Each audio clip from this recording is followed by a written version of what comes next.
Good evening guys. आज आप करने जा रहे हैं MCQ on linear programming problems. बहुत ही इंपॉर्टेंट टॉपिक है ਲੈਕਚਰਰ ਕੈਡਰ ਦੇ ਹਿਸਾਬ ਨਾਲ। ਘੱਟ ਤੋਂ ਘੱਟ 5-6 ਐਮਸੀਕਿਊ ਇੱਥੋਂ ਮਿਲਣ ਦੀ ਉਮੀਦ ਆਪਾਂ ਨੂੰ ਹੁੰਦੀ ਹੈ। ਜਿਵੇਂ ਕਿ ਪਿਛਲੀ ਵਾਰ ਜੋ ਮਾਸਟਰ ਕੈਡਰ ਦਾ ਐਗਜ਼ਾਮ ਹੋਇਆ ਸੀ ਉਹਦੇ ਵਿੱਚ 6 ਕੁਐਸਚਨ ਆਏ ਸੀ ਇਹਦੇ ਲੀਨੀਅਰ ਪ੍ਰੋਗਰਾਮਿੰਗ ਪ੍ਰੋਬਲਮ ਦੇ। ਤਾਂ ਉਮੀਦ ਹੈ ਕਿ ਲੈਕਚਰਰ ਕੈਡਰ ਦੇ ਵਿੱਚ ਵੀ 5 ਤੋਂ 6 ਕੁਐਸਚਨ ਆ ਸਕਦੇ ਆ। ਸਕੋਰਿੰਗ ਟੌਪਿਕ ਹੈ, ਈਜ਼ੀ ਵੀ ਹੈ ਅਗਰ ਵਧੀਆ ਢੰਗ ਨਾਲ ਕੀਤਾ ਹੋਵੇ। ਤਾਂ ਅੱਜ ਆਪਾਂ ਇਹਦੇ ਐਮਸੀਕਿਊ ਕਰਾਂਗੇ, ਨਾਲ ਡਿਟੇਲ ਵੀ ਥੋੜੀ ਬਹੁਤ ਡਿਸਕਸ ਕਰਾਂਗੇ। ਤਾਂ ਚਲੋ ਕਰਦੇ ਹਾਂ ਸ਼ੁਰੂ ਆਪਾਂ ਅੱਜ ਦਾ topic. Question number 1, physical region in the set of point which satisfy. देखो फिजिकल रीजन की ਹੁੰਦਾ ਹੈ? ਫਿजिकल रीजन ਉਹ ਹੁੰਦਾ ਹੈ ਜਿਹੜਾ ਕਿਹਨੂੰ ਸੈਟੀਸਫਾਈ ਕਰੇ, ਜਿਹੜਾ ਕੰਸਟ੍ਰੇਂਟ ਨੂੰ ਸੈਟੀਸਫਾਈ ਕਰੇ। कंस्ट्रेंट्स ਤੇ non negative restrictions. Non negative restrictions ਨੂੰ ਜਿਹੜਾ ਫੋਲੋ ਕਰੇ ਜਾਂ ਸੈਟੀਸਫਾਈ ਕਰੇ ਉਹਨੂੰ ਕੀ ਬੋਲਦੇ ਆਪਾਂ? ਫਿजिकल ਰੀਜ਼ਨ ਬੋਲਦੇ ਆ ਜਾਂ ਫਿजिकल ਸੋਲੂਸ਼ਨ ਵੀ ਬੋਲ ਦਿੰਦੇ ਆ। ਜਿਹੜਾ ਕਿਹਨੂੰ ਸੈਟੀਸਫਾਈ ਕਰੇ? ਕੰਸਟ੍ਰੇਂਟ ਨੂੰ। ਕੰਸਟ੍ਰੇਂਟ ਆਪਣੀਆਂ ਕਿਹੜੀਆਂ ਹੁੰਦੀਆਂ? ਆਪਾਂ ਨੂੰ ਕੰਸਟ੍ਰੇਂਟ ਦਿੱਤੀਆਂ ਹੁੰਦੀਆਂ ਜਿਵੇਂ x + 2y greater than 0, x + 3y less than 6, x greater than 0, y greater than 0। ਆਪਣੇ ਕੋਲੇ ਨॉन ਨੈਗੇਟਿਵ ਰਿਸਟ੍ਰਿਕਸ਼ਨ ਹੁੰਦੀਆਂ, ਆਪਣੇ ਕੋਲੇ ਕੰਸਟ੍ਰੇਂਟ ਹੁੰਦੀਆਂ, ਲੇਕਿਨ ਆਪਾਂ ਇਹਨਾਂ ਚਾਰਾਂ ਨੂੰ ਹੀ ਕੀ ਬੋਲ ਦਿੰਦੇ ਆ? ਕੰਸਟ੍ਰੇਂਟ ਬੋਲ ਦਿੰਦੇ ਆ। ਪਰ ਇੱਕ ਗੱਲ ਹੋਰ, ਇਹ ਹਮੇਸ਼ਾ ਜਿਹੜੀਆਂ ਨॉन ਨੈਗੇਟਿਵ ਰਿਸਟ੍ਰਿਕਸ਼ਨ ਹੁੰਦੀਆਂ ਇਹਨਾਂ ਦਾ ਨਾਮ ਹੀ ਨॉन ਨੈਗੇਟਿਵ ਹੈ। ਮਤਲਬ ਇਹ ਕੀ ਨਹੀਂ ਹੋਣੀਆਂ ਚਾਹੀਦੀਆਂ? ਨੈਗੇਟਿਵ ਨਹੀਂ ਹੋਣੀਆਂ ਚਾਹੀਦੀਆਂ, ਸੌਰੀ ਇੱਥੇ 0। ਇਹ ਆਲਵੇਜ਼ ਕੀ ਹੋਣੀਆਂ ਚਾਹੀਦੀਆਂ? ਪੋਜ਼ਿਟਿਵ ਹੋਣੀਆਂ ਚਾਹੀਦੀਆਂ, ਗ੍ਰੇਟਰ ਦੈਨ 0 ਹੋਣੀਆਂ ਚਾਹੀਦੀਆਂ। ਤਾਂ ਜਿਹੜਾ ਵੀ ਸੋਲੂਸ਼ਨ ਜਾਂ ਜਿਹੜਾ ਵੀ ਰੀਜਨ ਇਹਨਾਂ ਨੂੰ ਸੈਟੀਸਫਾਈ ਕਰੇਗਾ, ਇਹਨਾਂ ਨੂੰ ਫੋਲੋ ਕਰੇਗਾ, ਉਹਨੂੰ ਆਪਾਂ ਕੀ ਬੋਲ ਦਿੰਦੇ ਆ? ਉਹਨੂੰ ਬੋਲ ਦਿੰਦੇ ਆ ਫਿजिकल ਰੀਜ਼ਨ ਜਾਂ ਫਿजिकल ਸੋਲੂਸ਼ਨ। ਤਾਂ ਦੇਖੋ ਇਹਦਾ ਕੀ ਆਂਸਰ ਹੋ ਜਾਏਗਾ? Physical region in the set of point which satisfy objective function. ਨਹੀਂ, ਆਬਜੈਕਟਿਵ ਫੰਕਸ਼ਨ ਨੂੰ ਤਾਂ ਸੈਟੀਸਫਾਈ ਨਹੀਂ ਕਰਦਾ physical reason.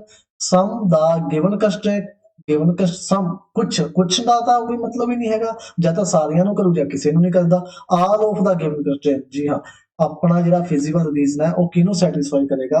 All of the given ਕੰਸਟ੍ਰੇਂਟ ਨੂੰ ਸੈਟੀਸਫਾਈ ਕਰੇਗਾ। Clear? Question number 1। Question number 2, of all the points of the physical region for maximum or minimum of projective function the points। ਆਪਾਂ ਨੂੰ ਇਹ ਕਹਿੰਦਾ ਕਿ ਜਿਹੜਾ ਆਪਣੇ ਕੋਲੇ z ਹੁੰਦਾ ਹੈ ਕਿਸੇ ਵੀ ਫਾਰਮ ਚ ਲਾ ਲਓ, ax + by ਦੀ ਫਾਰਮ ਚ ਆਪਣੇ ਕੋਲੇ z ਹੁੰਦਾ ਹੈ। ਇਸ z ਨੂੰ ਆਪਾਂ ਮੈਕਸਿਮਮ ਤੇ ਮਿਨੀਮਮ ਕਿੱਥੇ ਕਰ ਸਕਦੇ ਹਾਂ? ਇਸ z ਨੂੰ ਆਪਾਂ ਮੈਕਸਿਮਾ ਤੇ ਮਿਨੀਮਾ ਕਿੱਥੇ ਕਰ ਸਕਦੇ ਹਾਂ? ਇਹਨੂੰ ਆਪਾਂ ਮੈਕਸਿਮਾ ਤੇ ਮਿਨੀਮਾ ਕਰ, ਆਪਾਂ ਨੂੰ ਮੈਕਸਿਮਾ ਤੇ ਮਿਨੀਮਾ ਕਿੱਥੇ ਮਿਲਦਾ ਹੁੰਦਾ ਹੈ? ਇਹ ਮਿਲਦਾ ਹੁੰਦਾ ਆਪਾਂ ਨੂੰ ਕਾਰਨਰ ਪੁਆਇੰਟ ਤੇ। ਕਿੱਥੇ? ਕਾਰਨਰ ਪੁਆਇੰਟ ਤੇ। ਪਰ ਇਹਦੇ ਵਿੱਚ ਕਾਰਨਰ ਪੁਆਇੰਟ ਨਹੀਂ ਲਿਖਿਆ, ਉਹਨਾਂ ਨੇ ਸਟੇਟਮੈਂਟ ਥੋੜੀ ਜਿਹੀ ਘੁਮਾਤੀ, ਬਟ ਗੱਲ ਉਹੀ ਹੈ। ਉਹਨੇ ਇੱਥੇ ਕੀ ਲਿਖਤਾ? ਇਹਦੇ ਵਿੱਚ ਉਹਨੇ ਲਿਖਤਾ vertex point of the boundary of the physical region. ਕਿੱਥੇ ਮਿਲਦੇ ਆਪਾਂ ਨੂੰ? ਵਰਟੈਕਸ ਪੁਆਇੰਟ ਤੇ। ਕਾਰਨਰ ਪੁਆਇੰਟ ਤੇ ਵਰਟੈਕਸ ਪੁਆਇੰਟ ਤਾਂ ਇੱਕੋ ਹੀ ਗੱਲ ਹੈ, ਵਰਟੈਕਸ ਪੁਆਇੰਟ ਜਾਂ ਕਾਰਨਰ ਪੁਆਇੰਟ ਕਹਿ ਲਓ। ਤਾਂ ਆਪਾਂ ਨੂੰ ਜਿਹੜਾ ਮੈਕਸਿਮਾ ਤੇ ਮਿਨੀਮਾ ਹੈ ਉਹ ਕਿੱਥੇ ਮਿਲਦਾ ਹੈ? ਉਹ ਮਿਲਦਾ ਵਰਟੈਕਸ ਪੁਆਇੰਟ ਤੇ ਜਾਂ ਕਾਰਨਰ ਪੁਆਇੰਟ ਤੇ। ਕਿਹਦੇ ਤੇ? ਫਿजिकल ਰੀਜ਼ਨ ਤੇ। ਫਿजिकल ਰੀਜ਼ਨ ਕਿਹੜਾ ਹੋਊਗਾ? ਜਿਹੜਾ ਕੰਸਟ੍ਰੇਂਟ ਨੂੰ ਸੈਟੀਸਫਾਈ ਕਰੇਗਾ। ਇਹਦਾ ਆਪਸ਼ਨ ਨੰਬਰ ਕੀ ਆ ਜਾਏਗਾ? C ਆ ਜਾਏਗਾ। Question number 10, objective function of linear programming problem is. कहना ऑब्जेक्टिव फंक्शन की ਹੁੰਦਾ ਹੈ? ਲੀਨੀਅਰ ਪ੍ਰੋਗਰਾਮਿੰਗ ਪ੍ਰੋਬਲਮ ਦੇ ਵਿੱਚ ਆਬਜੈਕਟਿਵ ਫੰਕਸ਼ਨ ਕੀ ਹੁੰਦਾ ਆਪਣੇ ਕੋਲ? ਆਬਜੈਕਟਿਵ ਫੰਕਸ਼ਨ ਉਹ ਹੁੰਦਾ ਜਿਹਨੂੰ ਆਪਾਂ ਕੀ ਕਰ ਸਕੀਏ? ਆਪਟੀਮਾਈਜ਼ ਕਰ ਸਕੀਏ, ਯਾਨੀ ਕਿ ਮੈਕਸਿਮਾ ਕਰ ਸਕੀਏ ਜਾਂ ਮਿਨੀਮਾ ਕਰ ਸਕੀਏ, ਆਪਟੀਮਾਈਜ਼ ਕਰ ਸਕੀਏ। ਦੇਖੋ ਕੰਸਟ੍ਰੇਂਟ, ਪਹਿਲਾ ਆਪਸ਼ਨ ਕੀ ਕਹਿੰਦਾ? ਕੰਸਟ੍ਰੇਂਟ ਤਾਂ ਹੁੰਦੇ ਨਹੀਂ। ਇਹ ਤਾਂ ਆਪਣੇ ਕੋਲੇ ax + by ਇਸ ਫਾਰਮ ਚ ਹੁੰਦਾ ਹੈ, ਤਾਂ ਕੰਸਟ੍ਰੇਂਟ ਤਾਂ ਹੁੰਦਾ ਹੀ ਨਹੀਂ। ਕੰਸਟ੍ਰੇਂਟ ਤਾਂ ਆਪਣੇ ਕੋਲੇ ਨੀਚੇ ਵਾਲੀਆਂ ਹੁੰਦੀਆਂ ਨੇ। फंक्शन टू बी ऑप्टिमाइज्ड, यहाँ इतने क्या आएगा? ऑप्टिमाइज्ड, पी आएगा optimized. A relation between the variables आप की कह सकते हैं? ये तो कुछ नहीं कह सकते कि रिलेशन है या नहीं, नन ऑफ दिस भी नहीं आएगा। तो की आएगा? A function to be optimized, जिन्हों आप की कर सकिए? ऑप्टिमाइज कर सकिए। Clear? Question number 4, a set of value of decision variable which satisfy the linear constraint and non-negative condition of a LPP is called its। देखो ये आपां करिया सी फर्स्ट नंबर क्वेश्चन, ये तुसीं दसना है आंसर, जल्दी दसो। ਤੇ ਤੁਸੀਂ ਦੱਸਣਾ ਹੈ ਇਹਦਾ ਆਨਸਰ ਕੀ ਆਏਗਾ। ਕਹਿੰਦਾ ਉਹ ਸੈੱਟ ਦੱਸੋ ਜਿਹੜਾ ਕਿ ਇਹਨੂੰ ਫੋਲੋ ਕਰਦਾ ਹੋਵੇ, ਕੰਸਟ੍ਰੇਂਟ ਨੂੰ ਫੋਲੋ ਕਰਦਾ ਹੋਵੇ ਤੇ ਨੌਨ ਨੈਗੇਟਿਵ ਰੈਸਟ੍ਰਿਕਸ਼ਨ ਫੋਲੋ ਕਰਦਾ ਹੋਵੇ। ਤਾਂ ਕਿ ਕੌਣ ਹੁੰਦਾ ਉਹ ਜਿਹੜਾ ਕੰਸਟ੍ਰੇਂਟ ਨੂੰ ਵੀ ਫੋਲੋ ਕਰੇ ਤੇ ਨੌਨ ਨੈਗੇਟਿਵ ਕੰਡੀਸ਼ਨ ਨੂੰ ਵੀ ਫੋਲੋ ਕਰੇ, ਉਹ ਆਪਣੇ ਕੋਲੇ ਹੋ ਜਾਂਦਾ ਹੈ feasible solution. Yes right, clear, right ਹੈ ਸਭ ਦਾ ਕਿ ਫਿਜ਼ੀਬਲ ਸੋਲੂਸ਼ਨ ਆਪਣੇ ਕੋਲੇ ਹੋ ਜਾਂਦਾ ਹੈ ਜਿਹੜਾ ਕੰਸਟ੍ਰੇਂਟ ਨੂੰ ਵੀ ਫੋਲੋ ਕਰੇ ਤੇ ਨॉन नेगेटिव कंडीशन ਨੂੰ ਵੀ ਫੋਲੋ ਕਰੇ। Very very important MCQ. Question number 5, the maximum value of the objective function. और ऑब्जेक्टिव फंक्शन दिता हुआ है कि दिता है objective function z is equal to 5x plus 10y। ਇਹਦੀ ਆਪਾਂ ਕੀ ਕੱਢਣੀ ਹੈ ਮੈਕਸਿਮਮ ਵੈਲਿਊ। ਇਹਦੀ ਆਪਾਂ ਮੈਕਸਿਮਮ ਵੈਲਿਊ ਕੱਢਣੀ ਹੈ। ਆਪਾਂ ਨੂੰ ਕੰਸਟੈਂਟ ਦੇ ਰੱਖੀਆਂ ਕਿਹੜੀਆਂ x plus 2y less than 120, फिर एक दे रखी है x plus y greater than 60, x minus 2y greater than equal to 0, x greater than 0, y greater than 0। ਆਪਾਂ ਨੂੰ ਕੰਸਟੈਂਟ ਦੇ ਰੱਖੀਆਂ ਤੇ ਇੱਕ z ਦੇ ਰੱਖੀ, ਤਾਂ ਇਹਨੂੰ ਆਪਾਂ ਕੀ ਕਰਨਾ ਮੈਕਸਿਮਮ ਵੈਲਿਊ ਕੱਢਣੀ ਹੈ। ਸਭ ਤੋਂ ਪਹਿਲਾਂ ਆਪਾਂ ਇਹਨੂੰ ਕੀ ਕਰਦੇ ਹੁੰਦੇ ਆ, ਇਹਨੂੰ ਆਪਾਂ इक्वेशन ਦੀ ਫਾਰਮ 'ਚ ਲਿਖ ਲਾਂਗੇ x plus 2y is equal to 120, ਇਹਨੂੰ ਲਿਖ ਲਾਂਗੇ x plus y is equal to 60, ਇਹਨੂੰ ਲਿਖ ਲਾਂਗੇ x minus 2y is equal to 0। ਆ ਤਾਂ ਆਪਣੇ ਕੋਲੇ ਨॉन ਨੈਗੇਟਿਵ ਰਿਸਟ੍ਰਿਕਸ਼ਨ ਸੀ ਹੈ x greater than 0, y greater than 0। ਇਹ ਤਾਂ ਆਪਾਂ ਨੂੰ ਸਿਰਫ ਇਹੀ ਦੱਸ ਦੇਣਾ ਵੀ x ਤੇ y ਕੀ ਹੈ greater than 0 ਹੈ। ਤਾਂ ਹੁਣ ਇੱਥੋਂ ਆਪਾਂ ਕੀ ਕਰਾਂਗੇ, ਇਹਦੀ ਵੈਲਿਊਜ਼ ਫਾਈਂਡ ਕਰਾਂਗੇ x y, ਇੱਥੋਂ ਵੀ ਵੈਲਿਊ ਫਾਈਂਡ ਕਰ ਲਾਂਗੇ x y, ਇੱਥੋਂ ਵੀ ਵੈਲਿਊ ਫਾਈਂਡ ਕਰ ਲਾਂਗੇ x y। देखो ਇਹਦੇ ਵਿੱਚ x ਨੂੰ 0 ਪੁੱਟ ਕੀਤਾ ਤਾਂ y ਕਿੰਨਾ ਆ ਜਾਏਗਾ 60, x ਨੂੰ 0 ਪੁੱਟ ਕੀਤਾ y ਕਿੰਨਾ ਆ ਗਿਆ 60। ਫਿਰ x y ਨੂੰ 0 ਪੁੱਟ ਕੀਤਾ, y ਨੂੰ ਤਾਂ ਪੁੱਟ ਕਰਤਾ 0, x ਕਿੰਨਾ ਆ ਗਿਆ 120, x ਆ ਗਿਆ 120। ਫਿਰ x ਨੂੰ 0 ਪੁੱਟ ਕੀਤਾ ਤਾਂ y ਕਿੰਨਾ ਆ ਗਿਆ 60 ਤੇ y ਨੂੰ 0 ਪੁੱਟ ਕੀਤਾ x ਕਿੰਨਾ ਆ ਗਿਆ 60, x ਨੂੰ 0 ਪੁੱਟ ਕੀਤਾ y 0, y ਨੂੰ 0 ਕੀਤਾ ਤਾਂ x 0, ਤਾਂ ਇਹ 0 0 ਪੁਆਇੰਟ। ਹੁਣ ਆਪਾਂ ਬਣਾਉਂਦੇ ਹਾਂ ਗ੍ਰਾਫ।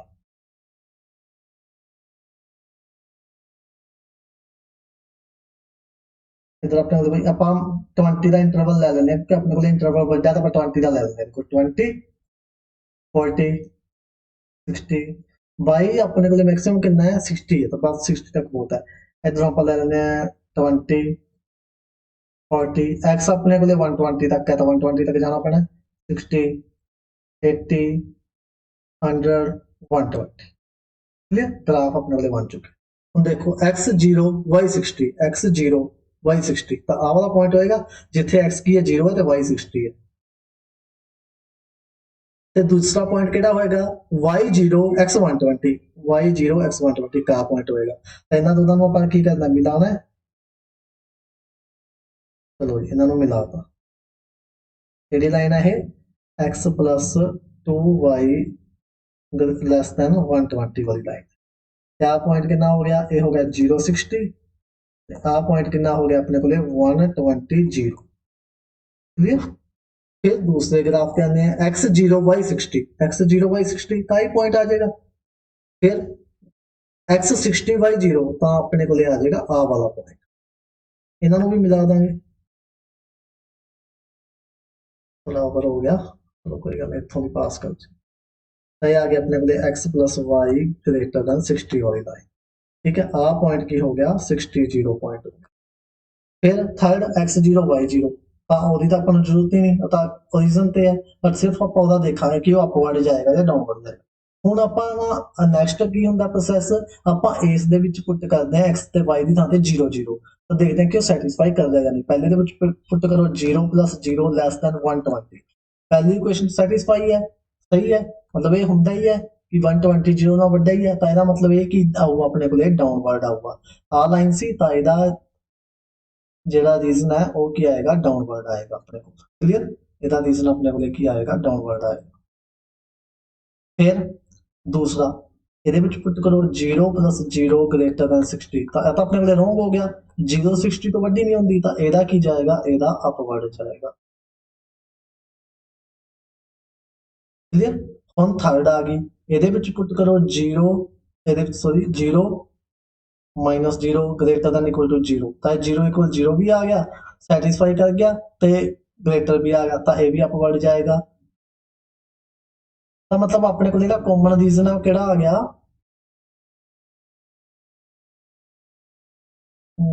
ਕਾਮਨ ਰੀਜ਼ਨ ਜਿਹੜਾ ਆਪਣੇ ਕੋਲੇ ਆ ਚੁੱਕਿਆ ਹੈ ਉਹ ਆਪਣੇ ਕੋਲੇ ਆ ਗਿਆ ਕਾਮਨ ਰੀਜ਼ਨ ਇੰਨਾ ਤੇ ਆ ਵਾਲਾ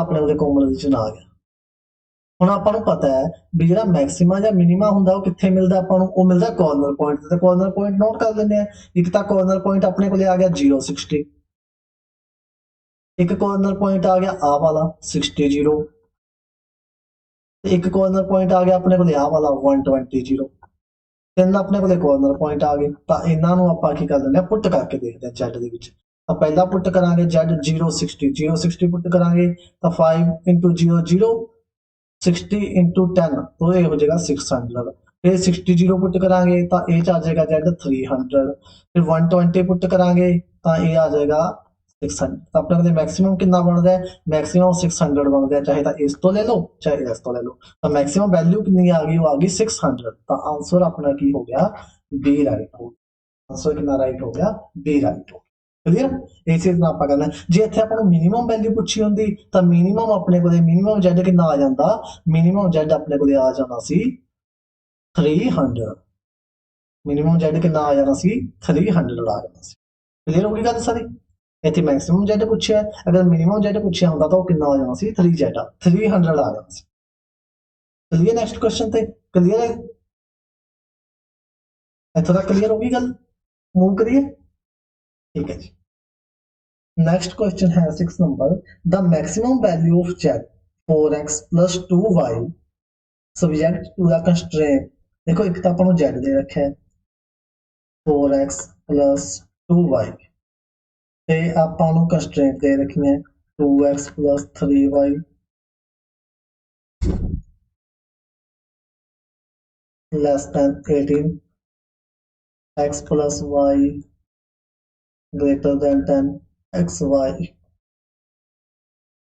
ਤਾਂ ਇਹਦਾ ਆਨਸਰ ਤੁਸੀਂ ਦੱਸੋਗੇ ਜਲਦੀ ਨਾਲ ਦੱਸੋ ਸਿਰਫ ਤੁਹਾਡੇ ਕੋਲੇ ਕਿੰਨੇ ਸੈਕਿੰਡ ਨੇ 15 ਸੈਕਿੰਡ ਨੇ 50 ਸੈਕਿੰਡ ਨੇ ਤੁਹਾਡੇ ਕੋਲੇ ਆਨਸਰ ਦੱਸਣ ਲਈ ਜਲਦੀ ਬਹੁਤ ਵੱਡਾ ਲੌਜੀਕ ਹੈ ਇਸ ਕੁਐਸਚਨ ਦੇ ਵਿੱਚ ਦੇਖਦੇ ਹਾਂ ਕਿਹੜਾ ਸਟੂਡੈਂਟ ਇਸ ਲੌਜੀਕ ਨੂੰ ਫੜ ਪਾਉਂਦਾ ਹੈ ਇਹਨੂੰ ਪਤਾ ਲੱਗਦਾ ਹੈ ਕਿ ਇਹਦੇ ਵਿੱਚ ਕੀ ਲੌਜੀਕ ਹੈ ਸਿਰਫ 15 ਸੈਕਿੰਡ ਦੇ ਵਿੱਚ ਇਹਦਾ ਆਨਸਰ ਤੁਸੀਂ ਦੇਣਾ ਹੈ ਵੈਸੇ ਤਾਂ ਇਹ 5 ਸੈਕਿੰਡ ਦਾ ਹੀ ਹੈ ਕੁਐਸਚਨ ਪਰ ਫਿਰ ਵੀ ਤੁਹਾਨੂੰ 15 ਸੈਕਿੰਡ ਮਿਲ ਰਹੇ ਨੇ ਤਾਂ ਜਲਦੀ ਨਾਲ ਇਹਦਾ ਆਨਸਰ ਦੱਸੋ ਕੀ ਆਏਗਾ ਵਿਦਆਊਟ ਸੋਲਵ ਕੀਤੇ ਆਪਾਂ ਇਹਦਾ ਆਨਸਰ ਦੱਸ ਸਕਦੇ ਹਾਂ ਕਿ ਇਹਦੀ ਮੈਕਸਿਮਮ ਵੈਲਿਊ ਕਿੰਨੀ ਹੋਏਗੀ ਜੀ ਦੱਸੋ ਜਲਦੀ ਨਾਲ चलो जी थोड़ा टाइम हो गया जिन्हें दस दिता वधिया जिन्हें नहीं दसिया उनका भी वधिया देखो ਆਪਾਂ ਨੂੰ ਦੇ ਰੱਖਿਆ ਸੀ ਸਾਰਾ ਸਹੀ ਹੈ z ਵੀ ਸਹੀ ਹੈ ਕੰਸਟ੍ਰੇਂਟ ਵੀ ਸਹੀ ਹੈ ਬਟ ਦੇਖੋ ਨੌਨ ਨੈਗੇਟਿਵ ਰਿਸਟ੍ਰਿਕਸ਼ਨ ਦੇ ਵਿੱਚ ਗੜਬੜ ਹੈ ਆਪਾਂ ਨੂੰ ਕੀ ਚਾਹੀਦੀਆਂ ਹੁੰਦੀਆਂ ਨੌਨ ਨੈਗੇਟਿਵ ਦਾ ਮਤਲਬ ਹੀ ਕੀ ਹੁੰਦਾ ਹੈ ਪੋਜ਼ਿਟਿਵ ਹੋਣੀਆਂ ਚਾਹੀਦੀਆਂ ਦੋਨੋਂ ਬਟ ਇਹਨਾਂ ਨੇ ਕੀ ਦੇ ਰੱਖੀਆਂ ਇਹਨਾਂ ਨੇ ਨੈਗੇਟਿਵ ਦੇ ਰੱਖੀਆਂ ਤਾਂ ਆਪਾਂ ਨੂੰ ਇਹ ਨੈਗੇਟਿਵ ਆ ਗਿਆ ਤਾਂ ਆਪਾਂ ਤਾਂ ਇਹਦੀ ਵੈਲਿਊ ਫਾਈਂਡ ਹੀ ਨਹੀਂ ਕਰ ਸਕਦੇ ਤਾਂ ਫਾਈਂਡ ਨਹੀਂ ਕਰ ਸਕਦੇ ਤੇ ਇਹਦੇ ਵਿੱਚ ਆਪਣੇ ਕੋਲੇ ਕੀ ਆ ਜਾਏਗਾ ਨਨ ਆਫ ਥੀਸ ਆ ਜਾਏਗਾ ਆਪਾਂ ਇਹ ਬਹੁਤ ਵੱਡੀ ਮਿਸਟੇਕ ਕਰ ਸਕਦੇ ਐਗਜ਼ਾਮ ਦੇ ਵਿੱਚ ਕਿਉਂਕਿ ਆਪਾਂ ਇਸ ਚੀਜ਼ ਨੂੰ ਤਾਂ ਕਦੇ ਵੀ ਦੇਖਦੇ ਹੀ ਨਹੀਂ ਜਿਹੜੀ ਆਪਣੀ ਕੋਲੇ ਆਹ ਵਾਲੀ ਚੀਜ਼ ਹੁੰਦੀ ਹੈ ਇਹਨੂੰ ਆਪਾਂ ਇਗਨੋਰ ਹੀ ਕਰ ਦਿੰਦੇ ਹਾਂ ਇਹਨੂੰ ਦੇਖਦੇ ਹੀ ਨਹੀਂ ਵੀ ਇਹ ਕੀ ਦਿੱਤਾ ਹੋਇਆ ਆਪਾਂ ਸਿੱਧਾ ਇਹਨੂੰ ਸੋਲਵ ਕਰਨ ਲੱਗ ਜਾਂਦੇ ਹਾਂ ਬਟ ਕੋਈ ਨਾ ਕੋਈ ਵੈਲਿਊ ਤਾਂ ਆ ਹੀ ਜਾਣੀ ਹੈ ਮੈਕਸਿਮਮ ਦੀ ਤਾਂ ਆਪਾਂ ਆਨਸਰ ਟਿਕ ਕਰ ਦਾਂਗੇ ਤਾਂ ਆਪਾਂ ਸੋਚਾਂਗੇ ਸਹੀ ਹੈ ਬਟ ਆਪਾਂ ਨੌਨ ਨੈਗੇਟਿਵ ਰਿਸਟ੍ਰਿਕਸ਼ਨ ਦੇ ਉੱਤੇ ਵੀ ਧਿਆਨ ਦੇਣਾ ਹੈ ਇਹ ਬਹੁਤ ਵੱਡੀ ਗੱਲ ਹੈ ਕਿ ਨੌਨ ਨੈਗੇਟਿਵ ਰਿਸਟ੍ਰਿਕਸ਼ਨ ਇਹ ਆਪਾਂ ਨੂੰ ਫਸਾਇਆ ਹੁੰਦਾ ਦੇਖੋ ਇਹਦੇ ਵਿੱਚ ਉਹਨੇ ਆਪਾਂ ਨੂੰ ਲੈਸ ਦੈਨ 0 ਦੇ ਕੇ ਫਸਾ ਲਿਆ ਕੁਐਸਚਨ ਬਿਲਕੁਲ 3 ਸੈਕਿੰਡ ਦਾ ਸੀ ਬਟ ਅਗਰ ਆਪਾਂ ਇਹਦੇ ਉੱਤੇ ਧਿਆਨ ਨਾ ਦਿੱਤਾ ਤਾਂ ਆਪਾਂ ਨੂੰ ਸੋਲਵ ਕਰਦੇ ਰਵਾਂਗੇ ਤਾਂ ਆਪਣਾ ਕਿਤੇ ਨਾ ਕਿਤੇ ਕੁਐਸਚਨ ਗਲਤ ਹੋ ਸਕਦਾ ਕਲੀਅਰ ਹੋ ਗਈ ਗੱਲ ਸਾਰੀ ਓਕੇ ਜੀ Question number 7. The optimal value of the objective function is attained at the point. देखो जी optimal value होती है ऑप्टिमल वैल्यू यानी कि मैक्सिमम और मिनिमम वैल्यू वो कितने अटेन होंगी है, जल्दी नाल दसो, तुसी ही दसना है। ये आप क्वेश्चन कर चुके हैं भी ये जी ऑप्टिमल वैल्यू है वो कितने अटेन होंगी है, किहड़े पॉइंट्स ते अटेन होंगी है, तो ये होंगी है अपने कोले कॉर्नर पॉइंट्स ते, किहड़े पॉइंट ते, कॉर्नर पॉइंट्स ते, कॉर्नर पॉइंट ते, यानी कि which are the corner point on the feasible region. ਜਿਹੜਾ ਜਿਹਨੇ ਇਹ ਦੱਸਿਆ ਸੀ ਵੀ ਕਾਰਨਰ ਪੁਆਇੰਟ ਤੇ ਹੁੰਦੀ ਹੈ, ਉਸ ਥਿਓਰਮ ਨੂੰ ਆਪਾਂ ਕੀ ਕਹਿੰਦੇ ਆ, ਉਸ ਥਿਓਰਮ ਨੂੰ ਕਹਿੰਦੇ ਆ ਐਕਸਟ੍ਰੀਮ ਪੁਆਇੰਟ ਥਿਓਰਮ। ਕਿਹੜੀ? Extreme point theorem. ਜਿਸ ਨੇ ਆਪਾਂ ਨੂੰ ਇਹ ਦੱਸਿਆ ਸੀ ਵੀ ਆਪਟੀਮਲ ਵੈਲਿਊ ਕਾਰਨਰ ਪੁਆਇੰਟ ਤੇ ਅਟੇਨ ਹੁੰਦੀ ਹੈ, ਉਸ ਥਿਓਰਮ ਨੂੰ ਆਪਾਂ ਕੀ ਕਹਿੰਦੇ ਆ, ਐਕਸਟ੍ਰੀਮ ਪੁਆਇੰਟ ਥਿਓਰਮ ਬੋਲਦੇ ਆ। ਇਹ ਵੀ ਬਹੁਤ ਹੀ ਵਧੀਆ MCQ ਹੈ ਕਿ ਕਿਹਨੇ ਆਪਾਂ ਨੂੰ ਇਹ ਦੱਸਿਆ ਸੀ ਵੀ ਕਾਰਨਰ ਪੁਆਇੰਟ ਤੇ ऑप्टिमल वैल्यू मिलती है, मैक्सिमम या मिनिमम वैल्यू मिलती है, तो वह दसी सी अपने एक्सट्रीम पॉइंट थ्योरम ने ये गल क्लियर होगी गल। तो यह भी एक MCQ है। देखो इस MCQ एक MCQ होर ड्राइव कर लिया, ये एक्सट्रीम पॉइंट आपको दसदी है कि कॉर्नर पॉइंट के उत्ते ही आपको ऑप्टिमल वैल्यू मिलती है। Clear. Question number 8, region represented by x greater than 0 y greater than 0 is. देखो अपने को की होंगे आ वाला रीजन होंगे, आ फर्स्ट क्वाड्रेंट होंगे, आ सैकेंड, आ थर्ड, आ फोर्थ, आई क्वाड्रेंट होंगे। देखो एक्स होंगे, वाई होंगे, एक्स डैश होंगे, वाई डैश होंगे। इधर एक्स पॉजिटिव, इधर वाई पॉजिटिव होंगे, इधर एक्स नैगेटिव होंगे, इधर वाई नैगेटिव होंगे। ਹੁਣ ਉਹਨੇ ਆਪਾਂ ਨੂੰ ਪੁੱਛਿਆ x ਵੀ ਪੋਜ਼ਿਟਿਵ y ਵੀ ਪੋਜ਼ਿਟਿਵ, ਕਿਹੜਾ ਕੁਆਡਰੈਂਟ ਹੈ, x ਵੀ ਪੋਜ਼ਿਟਿਵ ਤੇ y ਵੀ ਪੋਜ਼ਿਟਿਵ, ਇਹ ਆਪਣੇ ਕੋਲੇ ਬਣ ਜਾਏਗਾ ਫਸਟ ਕੁਆਡਰੈਂਟ। क्लियर। बट आप अगे भी गल करते हैं, अगर आप दे देंगे एक्स की है नैगेटिव है, वाई की है पॉजिटिव है, एक्स नैगेटिव है, वाई की है पॉजिटिव है, तो वह कि क्वाड्रेंट देखो एक्स नैगेटिव वाई पॉजिटिव, तो यह हो जाना सी सैकेंड क्वाड्रेंट। अगर वो आपको दे देंगे एक्स की है नैगेटिव है, वाई की है नैगेटिव है, एक्स भी नैगेटिव वाई भी नैगेटिव, तो यह कि क्वाड्रेंट हो जाना सी, देखो नैगेटिव नैगेटिव, तो यह हो जाना सी थर्ड क्वाड्रेंट। फिर अगर एक्स पॉजिटिव y नेगेटिव, देखो x पॉजिटिव y नेगेटिव, तो यह हो जाना सी fourth quadrant, fourth quadrant. Clear. हाँ इस क्वेश्चन का आंसर दा फर्स्ट क्वाड्रेंट आ रहा है। अगर आपको इस तरह के क्वेश्चन भी आते हैं तो आप एवं डील कर सकते हैं। Clear. Question number 9, in A LPP the objective function is always.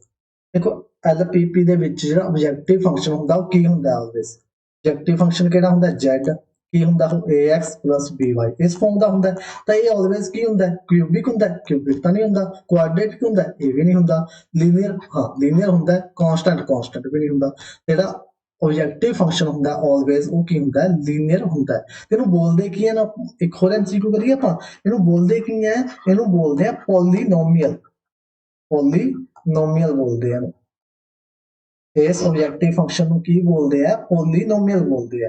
Equation ਨਹੀਂ ਬੋਲਾਂਗੇ ਕਿਉਂਕਿ ਇਕੁਏਸ਼ਨ ਤਾਂ ਕਿਸੇ ਵੀ ਫਾਰਮ ਚ ਆ ਸਕਦੀ ਹੈ, ਬਟ ਇਹਨੂੰ ਕੀ ਬੋਲਾਂਗੇ ਆਪਾਂ, ਪੋਲੀਨੋਮੀਅਲ ਬੋਲਾਂਗੇ। Clear. Question number 10, a linear programming problem one that is concerned with। ਜਿਹੜੀ ਲੀਨੀਅਰ ਪ੍ਰੋਗਰਾਮਿੰਗ ਪ੍ਰੋਬਲਮ ਹੁੰਦੀ ਹੈ ਉਹ ਕਿਹਦੇ ਨਾਲ ਕੰਸਰਨ ਕਰਦੀ ਹੈ, finding the upper limit of linear function. ਦੇਖੋ ਆਪਾਂ ਕੋਈ ਅਪਰ ਲਿਮਿਟ ਨਹੀਂ ਫਾਈਂਡ ਕਰਦੇ ਇਹਦੇ ਵਿੱਚ, ਗਲਤ ਹੋ ਗਈ option ਨੰबर 1। Finding the lower limit, देखो लोअर लिमिट भी कोई नहीं फाइंड करते आप लीनियर प्रोग्रामिंग दे विच, तो आप लिमिट का काम ही नहीं हैगा। Option number C, find the limiting value of linear function of several variable, ये भी गलत है। D, finding the optimal value maxima और minima of a linear function of several variable. ਇਹਦੇ ਵਿੱਚ ਆਪਾਂ ਕੀ ਫਾਈਂਡ ਕਰਦੇ ਹਾਂ, ਇਹਦੇ ਵਿੱਚ ਆਪਾਂ ਫਾਈਂਡ ਕਰਦੇ ਹਾਂ ऑप्टिमल वैल्यू, ਜਿਹਨੂੰ ਬੋਲਦੇ ਆ मैक्सिमा ਜਾਂ मिनिमा। ये अपना की हो जाएगा, राइट हो जाएगा कि लीनियर प्रोग्रामिंग प्रॉब्लम दे विच आपां फाइंड करते हैं ऑप्टिमल वैल्यू या optimal solution. Clear. Question number 11, which of the following types of problem cannot be solved by linear programming method। कि linear programming method नाल आपां केड़ी प्रॉब्लम सॉल्व नहीं कर सकते, diet problem, transportation problem, manufacturing problem या traffic signal control. देखो diet problem भी आप सॉल्व कर सकते हैं LPP ਨਾਲ ट्रांसपोर्ट ਦੀ प्रॉब्लम भी सॉल्व कर सकते हैं मैन्युफैक्चर ਦੀ प्रॉब्लम भी सॉल्व कर सकते हैं बट ਕੀ ਆਪਾਂ ट्रैफिक सिग्नल कंट्रोल कर सकते हैं ट्रैफिक सिग्नल कंट्रोल ਤਾਂ LPP ਨਾਲ नहीं ਹੁੰਦਾ ਤਾਂ ਇਹ ਆਪਣਾ ਕੀ ਹੋ ਜਾਏਗਾ ਰਾਈਟ ਹੋ ਜਾਏਗਾ उन्होंने पूछा सी भी LPP ਨਾਲ ਆਪਾਂ ਕੀ ਨਹੀਂ ਕਰ ਸਕਦੇ ਤਾਂ LPP ਨਾਲ ਆਪਾਂ ट्रैफिक सिग्नल कंट्रोल नहीं कर सकते clear question number 12 the optimal value of the objective function z ਆਪਾਂ ਨੂੰ ਵੀ ਦੇ ਰੱਖਿਆ ਹੈ ax plus by may or may not exist ਕਿ ਜਿਹੜਾ ਇਹ z ਹੈ ਇਹ ਐਗਜ਼ਿਸਟ ਕਰ ਵੀ ਸਕਦਾ ਹੈ ਨਹੀਂ ਵੀ ਕਰ ਸਕਦਾ ਯਾਨੀ ਕਿ ਇਹਦਾ ਆਪਟੀਮਲ ਸੋਲੂਸ਼ਨ ਇਹਦੇ ਕਹਿਣ ਦਾ ਮਤਲਬ ਕੀ ਹੈ ਵੀ ਆਬਜੈਕਟਿਵ ਫੰਕਸ਼ਨ ਦਾ ਆਪਟੀਮਲ ਸੋਲੂਸ਼ਨ ਹੈ ਜਿਹੜਾ ਜਾਂ ਆਪਟੀਮਲ ਵੈਲਿਊ ਹੈ ਉਹ ਮੇ ਔਰ ਮੇ ਨਾਟ ਐਗਜ਼ਿਸਟ ਕਰ ਵੀ ਸਕਦੀ ਹੈ ਨਹੀਂ ਵੀ ਕਰ ਸਕਦੀ if the physical reason for A LPP ਜਦੋਂ ਕਿ ਫਿਜ਼ੀਕਲ ਰੀਜ਼ਨ ਕੀ ਹੋਊਗਾ ए सर्कल नहीं पॉलीगन नहीं बाउंडेड अगर बाउंडेड होया तो अपन पता ही है मैक्सिमा ते मिनिमा पक्का मिलनी ही मिलनी है अगर अपने को देखो आ कोई ग्राफ है आ अपने को कोई रीजन आ गया इतना आ बाउंडेड रीजन मिल गया तो इसका मतलब बाउंडेड रीजन मिल गया तो अपन कॉर्नर पॉइंट मिल गए तो पक्का ही अपन मैक्सिमा मिनिमा मिल जानी है मैक्सिमम मिनिमम मिल जानी है पर अपने को अगर इस तरह का कोई ग्राफ आ गया ਤੇ ਉਹਦਾ ਜਿਹੜਾ ਰੀਜ਼ਨ ਹੈ ਉਹ ਇਧਰ ਵਾਲਾ ਬਣਦਾ ਹੋਇਆ ਓਪਨ ਰੀਜਨ ਬਣਦਾ ਹੋਇਆ ਅਨਬਾਊਂਡਡ ਰੀਜਨ ਬਣਦਾ ਹੋਇਆ ਤਾਂ ਆਪਾਂ ਕੀ ਕਹਿ ਸਕਦੇ ਹਾਂ ਵੀ ਉੱਥੋਂ ਆਪਾਂ ਨੂੰ ਮੈਕਸਿਮਮ ਮਿਨੀਮਮ ਮਿਲ ਸਕਦੀ ਹੈ ਆਪਾਂ ਕੁਝ ਕਹਿ ਨਹੀਂ ਸਕਦੇ ਸ਼ੋਰ ਨਹੀਂ ਹੈਗੇ ਤਾਂ ਇੱਥੇ ਕੀ ਆ ਜਾਏਗਾ ਮੇ ਨਾਟ ਤਾਂ ਉਹਨਾਂ ਨੇ ਪੁੱਛੀ ਸੀ ਵੀ ਆਪਾਂ ਨੂੰ ਕਦੋਂ ਨਹੀਂ ਮੈਕਸਿਮਮ ਮਿਲ ਸਕਦੀ ਹੈ ਜਾਂ ਨਹੀਂ ਮਿਲ ਸਕਦੀ ਤਾਂ ਉਹ ਕਦੋਂ ਜਦੋਂ ਸੋਲੂਸ਼ਨ ਕੀ ਹੋਊ ਅਨਬਾਊਂਡਡ ਹੋਊ ਯਾਨੀ ਕਿ ਰੀਜਨ ਕੀ ਹੋਊ ਅਨਬਾਊਂਡਡ ਹੋਊਗਾ ਜਦੋਂ ਰੀਜਨ ਆਪਣੇ ਕੋਲੇ ਅਨਬਾਊਂਡਡ ਹੋਊਗਾ ਤਾਂ ਉਦੋਂ ਆਪਣੇ ਕੋਲੇ ਆਪਟੀਮਲ ਵੈਲਿਊ ਮਿਲਦੀ ਹੈ ਨਹੀਂ ਵੀ ਮਿਲ ਸਕਦੀ clear question number 13 in a LPP the linear inequality or restrictions on the variable are called ਜਿਹੜੀਆਂ ਆਪਣੇ ਕੋਲੇ ਲੀਨੀਅਰ ਇਨਕੁਐਲਿਟੀ ਹੁੰਦੀਆਂ ਇਸ ਫਾਰਮ ਵਾਲੀਆਂ ax by greater than equal to c ax by a1 a2 ਕਹਿ ਲਓ a1 b1 c1 a2 b2 y greater than equal to c2 x greater 0 y greater than 0 ਜਿਹੜੀਆਂ ਇਸ ਪ੍ਰਕਾਰ ਦੀਆਂ ਆਪਣੇ ਕੋਲ ਲੀਨੀਅਰ ਇਨਕੁਐਲਿਟੀਜ਼ ਹੁੰਦੀਆਂ ਹੈ ਇਹਨਾਂ ਨੂੰ ਆਪਾਂ ਕੀ ਬੋਲਦੇ ਆ ਇਹਨਾਂ ਨੂੰ ਆਪਾਂ ਇਨਕੁਐਲਿਟੀ ਬੋਲਦੇ ਆ ਇਨਕੁਐਲਿਟੀ ਤਾਂ ਨਹੀਂ ਬੋਲਾਂਗੇ ਕੰਸਟ੍ਰੇਂਟ ਬੋਲਦੇ ਆ ਕੰਸਟ੍ਰੇਂਟ ਵੀ ਬੋਲ ਸਕਦੇ ਆ ਬਟ ਉਦੋਂ ਪਹਿਲਾਂ ਆਪਣੇ ਕੋਲੇ ਕੀ ਪਿਆ ਉਹ ਤੋਂ ਪਹਿਲਾਂ ਆਪਣੇ ਕੋਲੇ ਲੀਨੀਅਰ ਕੰਸਟ੍ਰੇਂਟ ਪਿਆ ਅਗਰ ਲੀਨੀਅਰ ਕੰਸਟ੍ਰੇਂਟ ਨਾ ਹੁੰਦਾ ਤਾਂ ਕੱਲਾ ਕੰਸਟ੍ਰੇਂਟ ਹੁੰਦਾ ਫਿਰ ਆਪਾਂ ਕੰਸਟ੍ਰੇਂਟ ਤੇ ਕਰਨਾ ਸੀ ਬਟ ਆਪਣੇ ਕੋਲੇ ਲੀਨੀਅਰ ਕੰਸਟ੍ਰੇਂਟ ਪਿਆ ਤਾਂ ਆਪਣੇ ਕੋਲੇ ਵੈਕਟਰ ਜਿਹੜਾ ਇਹਦਾ ਆਨਸਰ ਹੈ ਉਹ ਲੀਨੀਅਰ ਕੰਸਟ੍ਰੇਂਟ ਹੈ ਕੰਸਟ੍ਰੇਂਟ ਵੀ ਆਪਾਂ ਬੋਲ ਸਕਦੇ ਹਾਂ ਬਟ ਲੀਨੀਅਰ ਕੰਸਟ੍ਰੇਂਟ ਕੀ ਹੈ ਇਹਦਾ ਵੈਕਟਰ ਆਪਸ਼ਨ ਹੈ ਤਾਂ ਆਪਾਂ ਕਿੱਥੇ ਜਾਵਾਂਗੇ ਲੀਨੀਅਰ ਕੰਸਟ੍ਰੇਂਟ ਨਾਲ ਜਾਵਾਂਗੇ ਲਿਮਿਟਸ ਤਾਂ ਹੁੰਦਾ ਹੀ clear question number 14 in a linear programming problem in feasible solution ਕਿਹੜਾ ਹੁੰਦਾ ਹੈ ਦੇਖੋ feasible solution ਕਿਹੜਾ ਹੁੰਦਾ ਹੈ ਜਿਹੜਾ ਆਪਾਂ ਨੂੰ ਕਾਰਨਰ ਪੁਆਇੰਟ ਤੇ ਮਿਲਦਾ ਹੈ ਕਾਰਨਰ ਪੁਆਇੰਟ ਤੇ ਦਿੰਦਾ ਹੈ feasible solution ਹੁੰਦਾ ਹੈ ਤੇ ਉਹ feasible solution ਆਉਂਦਾ ਕਦੋਂ ਹੈ ਜਦੋਂ ਆਪਣੇ ਕੋਲੇ ਕੀ ਹੋਵੇ ਰੀਜ਼ਨ ਬਾਉਂਡਡ ਹੋਵੇ ਰੀਜ਼ਨ ਕਦੋਂ ਕੀ ਹੋਵੇ ਬਾਉਂਡਡ ਹੋਵੇ ਯਾਨੀ ਕਿ ਆਹ ਵਾਲਾ ਰੀਜ਼ਨ ਹੋਵੇ ਬਾਉਂਡਡ ਰੀਜ਼ਨ बट अगर अपने को रीजन की हो गया अनबाउंडेड हो गया तो अपने को केड़ा सोल्यूशन आएगा इनफिजिबल सोल्यूशन आएगा अनबाउंडेड यानी कि आउटसाइड रीजन की हो गया आउटसाइड हो गया तो fall outside the feasible region देखो fall on the X zero plane नहीं fall inside the feasible region अगर इनसाइड ही हो गया तो अपने को फिजिबल सोल्यूशन ही आ जाएंगे इनफिजिबल थोड़ी आएंगे fall outside the feasible reason यही ਇਹਦਾ करेक्ट आंसर हो गया कि अगर आउटसाइड आ जाएगा फिजिबल रीजन तो अपने को इनफिजिबल सोल्यूशन मिलणगे Clear? Question number 15. In a linear programming problem, the function whose maxima or minima are to be found is called. Maxima और minima ਆਪਾਂ ਨੂੰ ਕੌਣ ਦਿੰਦਾ ਹੈ ਡੈਲਟਾ ਫੰਕਸ਼ਨ ਦਿੰਦਾ ਹੈ ਨਹੀਂ ਦਿੰਦਾ ਸਿਲੈਕਸ਼ਨ ਫੰਕਸ਼ਨ ਦਿੰਦਾ ਹੈ ਇਹ ਵੀ ਨਹੀਂ ਦਿੰਦਾ ਸਬਜੈਕਟਿਵ ਫੰਕਸ਼ਨ ਦਿੰਦਾ ਹੈ ਇਹ ਵੀ ਨਹੀਂ ਦਿੰਦਾ ਤਾਂ ਆਪਾਂ ਨੂੰ ਮੈਕਸਿਮਾ ਤੇ ਮਿਨੀਮਾ ਕੌਣ ਦਿੰਦਾ ਹੈ ਉਹ ਦਿੰਦਾ ਹੈ ਆਬਜੈਕਟਿਵ ਫੰਕਸ਼ਨ ਜਿਹਨੂੰ ਆਪਾਂ ਬੋਲਦੇ ਹਾਂ z ax plus by ਇਹਨੂੰ ਹੀ ਆਪਾਂ ਬੋਲਦੇ ਆ ਆਬਜੈਕਟਿਵ ਫੰਕਸ਼ਨ ਤੇ ਇਹੀ ਆਪਾਂ ਨੂੰ ਕੀ ਦਿੰਦਾ ਹੈ ਮੈਕਸਿਮਾ ਤੇ ਮਿਨੀਮਾ ਦਿੰਦਾ ਕਲੀਅਰ ਕੁਐਸਚਨ ਨੰਬਰ 16 ਇਨ linear programming problem optimal solution ਦੇਖੋ ਆਪਾਂ ਦੋ ਗੱਲਾਂ ਕੀਤੀਆਂ ਸੀ ਇੱਕ ਤਾਂ ਫਿਜ਼ੀਕਲ ਸੋਲੂਸ਼ਨ ਦੀਆਂ ਫਿਜ਼ੀਕਲ ਸੋਲੂਸ਼ਨ ਕਿਹੜਾ ਹੁੰਦਾ ਹੈ ਜਿਹੜਾ ਕੰਸਟ੍ਰੇਂਟ ਨੂੰ ਤੇ ਨਾਨ ਨੈਗੇਟਿਵ ਰਿਸਟ੍ਰਿਕਸ਼ਨ ਨੂੰ ਕੀ ਕਰੇ ਸੈਟੀਸਫਾਈ ਕਰੇ ਜਿਵੇਂ ਕਿ ਇਹਨਾਂ ਨੂੰ ax plus by greater than equal to c1 a1 b1 a2 x plus b2y less than equal to c2 x greater than 0 ਤੇ y greater than 0 ਕਲੀਅਰ। ਜਿਹੜਾ ਇਹਨਾਂ ਨੂੰ ਸੈਟੀਸਫਾਈ ਕਰੇ ਉਹਨੂੰ ਆਪਾਂ ਕੀ ਬੋਲਦੇ ਆ, ਫਿਜ਼ੀਬਲ ਸੋਲੂਸ਼ਨ ਬੋਲਦੇ ਆ, ਜਿਹੜਾ ਕੰਸਟ੍ਰੇਂਟ ਨੂੰ ਤੇ ਨॉन ਨੈਗੇਟਿਵ ਰਿਸਟ੍ਰਿਕਸ਼ਨ ਨੂੰ ਸੈਟੀਸਫਾਈ ਕਰਦਾ ਹੈ। ਬਟ ਜਿਹੜਾ ਆਪਣੇ z ਨੂੰ ਯਾਨੀ ਕਿ ਆਬਜੈਕਟਿਵ ਫੰਕਸ਼ਨ ਨੂੰ ਆਪਟੀਮਾਈਜ਼ ਕਰਦਾ ਹੈ, ਮੈਕਸਿਮਾ ਜਾਂ ਮਿਨੀਮਾ ਦਿੰਦਾ ਜਿਹੜਾ ਸੋਲੂਸ਼ਨ, ਉਹ ਸੋਲੂਸ਼ਨ ਨੂੰ ਆਪਾਂ ਕੀ ਬੋਲ ਦਿੰਦੇ ਆ, ਆਪਟੀਮਲ ਸੋਲੂਸ਼ਨ ਬੋਲ ਦਿੰਦੇ ਆ। ਯਾਨੀ ਕਿ ਫਿਜ਼ੀਬਲ ਸੋਲੂਸ਼ਨ ਦੇ ਵਿੱਚ ਆਪਾਂ ਨੂੰ z ਦੀ ਜ਼ਰੂਰਤ ਨਹੀਂ ਪੈਂਦੀ, ਬਟ ਅਗਰ ਆਪਾਂ ਆਪਟੀਮਲ ਸੋਲੂਸ਼ਨ ਕੱਢਣਾ ਹੈ ਤਾਂ ਆਪਾਂ ਨੂੰ z ਦੀ ਜ਼ਰੂਰਤ ਕੀ ਹੋਵੇਗੀ, ਪਏਗੀ, z ਦੀ ਜ਼ਰੂਰਤ ਪਏਗੀ। ਯਾਨੀ ਕਿ ਆਬਜੈਕਟਿਵ ਫੰਕਸ਼ਨ ਨੂੰ ਜਿਹੜਾ ਆਪਟੀਮਾਈਜ਼ ਵੀ ਕਰਦਾ ਹੈ, ਕੰਸਟ੍ਰੇਂਟ ਨੂੰ ਤਾਂ ਸੈਟੀਸਫਾਈ ਕਰੇ ਹੀ ਕਰੇ, ਇਹਨਾਂ ਨੂੰ ਤਾਂ ਸੈਟੀਸਫਾਈ ਕਰੇ ਹੀ ਕਰੇ, ਨਾਲ ਦੀ ਨਾਲ ਉਹ ਕੀ ਕਰੇ, z ਨੂੰ ਵੀ ਕੀ ਕਰੇ, ਆਪਟੀਮਾਈਜ਼ ਕਰੇ, z ਨੂੰ ਵੀ ਕੀ ਕਰੇ, ਆਪਟੀਮਾਈਜ਼ ਕਰੇ। ਇਸ ਪ੍ਰਕਾਰ ਦੇ ਸੋਲੂਸ਼ਨ ਨੂੰ ਆਪਾਂ ਕੀ ਬੋਲ ਦਿੰਦੇ ਆ, ਆਪਟੀਮਲ ਸੋਲੂਸ਼ਨ ਬੋਲ ਦਿੰਦੇ ਆ। ਤਾਂ ਕੀ ਆਏਗਾ ਦਾ ਆਨਸਰ, ਸੈਟੀਸਫਾਈ ਆਲ ਦਾ ਕੰਸਟ੍ਰੇਂਟ ਓਨਲੀ। ਆਲ ਦਾ ਕੰਸਟ੍ਰੇਂਟ ਵਾਲਾ ਤਾਂ ਫਿਜ਼ੀਬਲ ਹੁੰਦਾ ਹੈ, ਸੈਟੀਸਫਾਈ ਆਲ ਦਾ ਕੰਸਟ੍ਰੇਂਟ ਵਾਲਾ ਤਾਂ ਫਿਜ਼ੀਬਲ ਹੁੰਦਾ ਹੈ, ਬਟ ਉਹਨਾਂ ਨੇ ਤਾਂ ਆਪਟੀਮਲ ਪੁੱਛਿਆ, ਇਜ਼ ਨॉट यूनिक। हाँ तो कोई गल नहीं बनी। सैटिस्फाई ऑल द कंस्ट्रेंट, देखो ऑल द कंस्ट्रेंट इत्थों तक तो फिजिबल हो गया, satisfy all the as well as the objective function की ऑब्जेक्टिव फंक्शन ਨੂੰ ਵੀ ਕੀ ਕਰਨਾ ਚਾਹੀਦਾ ਹੈ, ਸੈਟੀਸਫਾਈ ਕਰਨਾ ਚਾਹੀਦਾ ਹੈ, ਉਹਨੂੰ ਕੀ ਕਰਨਾ ਚਾਹੀਦਾ, ਆਪਟੀਮਾਈਜ਼ ਕਰਨਾ ਚਾਹੀਦਾ ਹੈ। ਡੀ ਆਪਸ਼ਨ ਕੀ ਹੈ, ਮੈਕਸਿਮਾਈਜ਼ ਦ ਆਬਜੈਕਟਿਵ ਫੰਕਸ਼ਨ ਓਨਲੀ। अगर मैक्स कल्ले ऑब्जेक्टिव फंक्शन ਨੂੰ मैक्सिमाइज कर देगा ਤਾਂ कंस्ट्रेंट ਦਾ ਕੀ ਬਣੂਗਾ ਫਿਰ, ਜਿੰਨਾ ਟਾਈਮ ਉਹ ਫਿਜ਼ੀਬਲ ਹੀ ਨਾ ਬਣਿਆ ਤਾਂ ਆਪਟੀਮਲ ਕਿੱਦਾਂ ਬਣ ਸਕਦਾ ਹੈ, ਤਾਂ ਇਹ ਵੀ ਰੋਂਗ ਹੋ ਗਿਆ। ਤਾਂ ਆਪਸ਼ਨ ਨੰਬਰ ਕਿਹੜਾ ਕਰੈਕਟ ਹੋ ਗਿਆ, ਸੀ ਆਪਣੇ ਕੋਲੇ ਕਰੈਕਟ ਹੋ ਗਿਆ। ਕਲੀਅਰ। क्वेश्चन नंबर 17, दसवें का आंसर क्या आएगा, let R be the feasible region. R कोई अपने कोले फिजिबल रीजन है for a LPP and let Z, Z अपन ਨੂੰ ਦਿੱਤਾ ਹੋਇਆ ਕਿ ax plus by। आर कोई फिजिबल रीजन ਦਿੱਤਾ ਹੋਇਆ, एफ रीजन, ठीक है।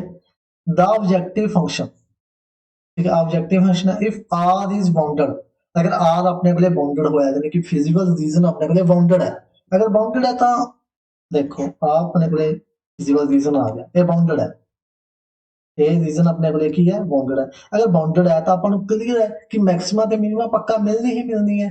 तो देखो कि किहड़े-किहड़े ऑप्शन ने, ए ऑप्शन की कहता है the objective function z has only A maximum value. ਆਪਾਂ ਕੀ ਕਹਿ ਸਕਦੇ ਹਾਂ, ਕਲੀਅਰ ਹੀ ਮੈਕਸਿਮਮ, ਮਿਨੀਮਮ ਵੀ ਤਾਂ ਹੋ ਸਕਦੀ ਹੈ। The objective function z has only minimum value, ना ਆਪਾਂ ਕਲੀ ਮਿਨੀਮਮ ਵੀ ਨਹੀਂ ਕਹਿ ਸਕਦੇ, ਹੋ ਸਕਦਾ ਮੈਕਸਿਮਮ ਮਿਲ ਜੇ, मैक्सिमम भी मिल सकती है, मिनिमम भी मिल सकती है। सी ऑप्शन की कहता है the objective function z has both maximum and minimum value. तो ऑप्शन नंबर सी की होगी राइट होगी कि ਆਪਾਂ ਨੂੰ अगर कोई अपना रीजन बाउंडेड है, फिजिकल रीजन बाउंडेड है ਤਾਂ ਉੱਥੇ ਆਪਾਂ ਨੂੰ ਕੀ ਮਿਲ ਸਕਦੀ ਹੈ, ਮੈਕਸਿਮਮ ਵੈਲਿਊ ਵੀ ਮਿਲ ਸਕਦੀ ਹੈ ਤੇ ਮਿਨੀਮਮ ਵੈਲਿਊ ਵੀ ਮਿਲ ਸਕਦੀ ਹੈ। ਆਪਾਂ ਕੱਲੀ ਇੱਕ ਨਹੀਂ ਕਹਿ ਸਕਦੇ ਕਿ ਕੱਲੀ ਮੈਕਸਿਮਮ ਹੀ ਮਿਲੇਗੀ, ਆਪਾਂ ਇਹ ਨਹੀਂ ਕਹਿ ਸਕਦੇ ਕੱਲੀ ਮਿਨੀਮਮ ਹੀ ਮਿਲੇਗੀ, ਆਪਾਂ ਨੂੰ ਉੱਥੇ ਦੋਨੋਂ ਮੈਕਸਿਮਮ ਐਂਡ ਮਿਨੀਮਮ ਵੈਲਿਊਜ਼ ਮਿਲ ਸਕਦੀਆਂ ਨੇ। ਤੇ ਡੀ ਆਪਸ਼ਨ ਸੀਗਾ the objective function z has no minimum value, ਇਹ ਵੀ ਆਪਾਂ ਕੋਈ ਗੱਲ ਨਹੀਂ ਕਰ ਸਕਦੇ। ਤਾਂ ਸੀ ਜਿਹੜਾ ਆਪਸ਼ਨ ਹੈ ਰਾਈਟ ਹੋ ਗਿਆ। clear। Question number 18, if the value of the objective function z can be increased or decreased indefinitely then such solution are known as। देखो ਜਦੋਂ z ਜਿਹੜਾ ਉਹ indefinitely increase ਹੋ ਜੇ, ਇੱਥੋਂ ਤੁਸੀਂ ਧਿਆਨ ਰੱਖਣਾ indefinitely ਵੀ ਉਹਦਾ ਕੋਈ ਪਤਾ ਨਹੀਂ ਹੈਗਾ ਆਪਾਂ ਨੂੰ, indefinite ਹੈ, indefinitely increase ਜਾਂ decrease ਹੋ ਜੇ ਤਾਂ ਉਦੋਂ ਕਿਹੜਾ solution ਬਣ ਜਾਂਦਾ ਹੈ, ਉਦੋਂ solution ਬਣ ਜਾਂਦਾ ਹੈ unbounded। ਕਿਹੜਾ solution ਬਣ ਜਾਂਦਾ ਉਦੋਂ, unbounded solution ਬਣ ਜਾਂਦਾ, ਇਹਨੂੰ ਕੀ ਹੋ ਜੇ ਉਹ indefinitely increasing ਜਾਂ decreasing ਹੋ ਜਾਵੇ ਕਿ ਅਗਰ ਉਹ indefinitely increasing ਜਾਂ decreasing ਹੋ ਜੇ ਕਿਹਦੀ ਵੈਲਿਊ, ਆਬਜੈਕਟਿਵ ਫੰਕਸ਼ਨ z ਦੀ ਵੈਲਿਊ ਅਗਰ indefinitely increasing ਜਾਂ decreasing ਹੋ ਜਾਵੇ ਤਾਂ ਉਹਨੂੰ ਕੀ ਬੋਲਦੇ ਆ, ਅਨਬਾਊਂਡਡ ਸੋਲੂਸ਼ਨ ਬੋਲਦੇ। ਆਪਸ਼ਨ ਨੰਬਰ ਸੀ ਇਸ ਦਾ। ਸੇਮ ਕੁਐਸਚਨ ਅਗਲਾ ਆ ਰਿਹਾ, ਅਗਰ ऑब्जेक्टिव फंक्शन z अगर डेफिनेटली इंक्रीजिंग एंड डिक्रीजिंग हो जाए,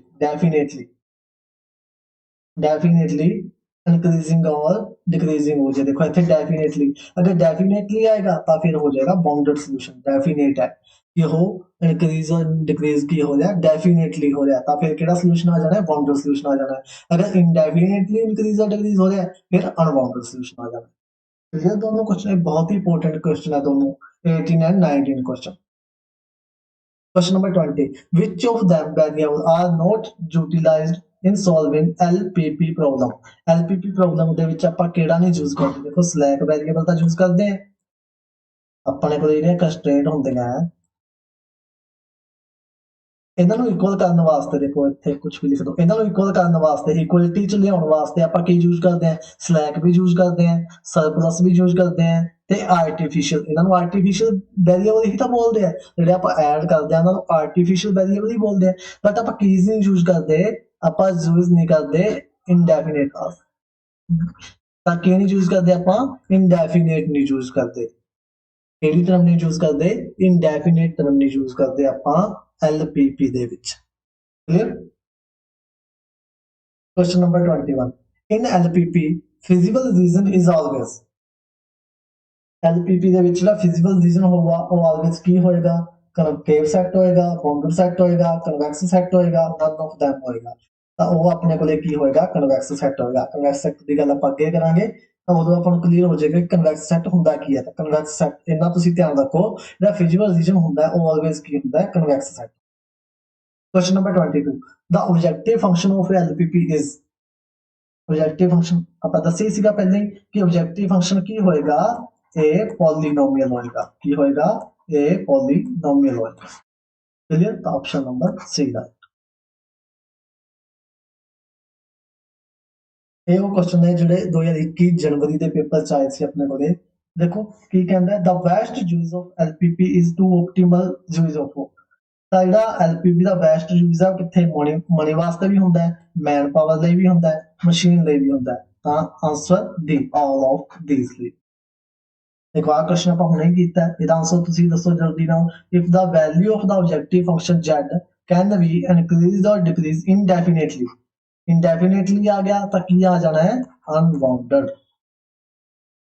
अगर डेफिनेटली आ जाता फिर की आ जाना सी? बाउंडेड। हाँ इत्थे आ जाएगा unbounded. 25. The linear function of the variable which is to be maximized or minimized is called, आ क्वेश्चन ਤੁਸੀਂ ਦੱਸਣਾ ਜਲਦੀ ਨਾਲ ਦੱਸੋ कि linear function of the variable which is used to be maximized or minimized is called, ਕੀ ਕਹਿੰਦੇ ਆ ਨੂੰ?